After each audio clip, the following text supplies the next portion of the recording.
Radio. Tomorrow, January the 18th, sees a very sad anniversary being marked in Britain's black community. A fire took the lives of some young people in 1981 on January the 18th. In conversation now on the story. Hi, introduce yourself, please. Hi, I'm Maurice Mcleod. I'm Chief Exec of Race on the Agenda, which is an anti-racism think tank. And why is this anniversary significant for you historically and currently, please, Maurice? Yeah, the New Cross fire, I think, was it was a really important moment for the black community in Britain.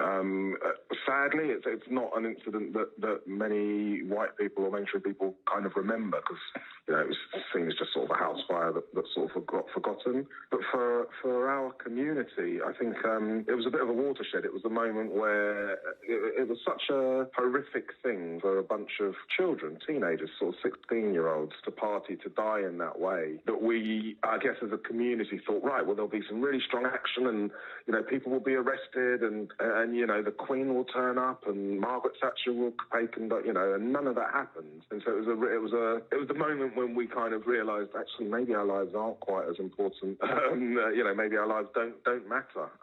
So when you say that this fire took the young people's lives, so those who aren't familiar with the facts, share those with us just to establish why you think and the black community may share that view as to people not viewing lives in the same way. Yeah, so the fire, I mean, you've got to remember the context of the fire. So 1981 in Lewisham, it was an area that had a lot of National Front activity going on at the time. 3 years earlier, a black community club called the Moonshot Club had been burnt down. There was a lot going on, and the community at the time felt very under attack. Then when this happened, they were convinced, absolutely convinced, that it was, that a racist had started the fire, that it was started by a firebomb. And in fact, when the police turned up, there was some of the onlookers were told that was what would happen. But then very quickly the police's idea changed and they decided that the fire must be something to do with a fight that they believed happened within the building.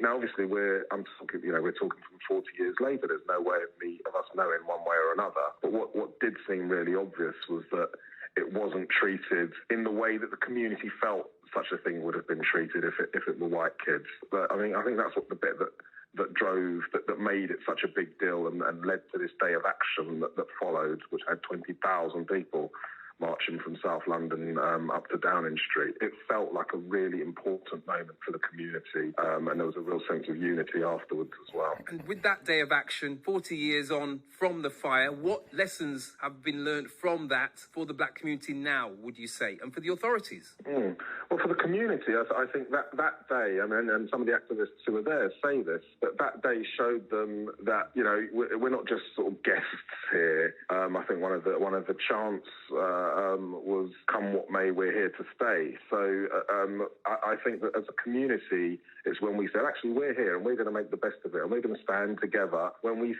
see things that happen to our community that we're not happy about, we're going to stand together and call for change. Now, you could argue that not very much has changed. 12 years later, we had Stephen Lawrence's murder when the police again didn't react to that in the way that they should have. They didn't treat Stephen as a victim. They treated him as a suspect initially, and that's part of the reason why that trial, that investigation went so badly wrong.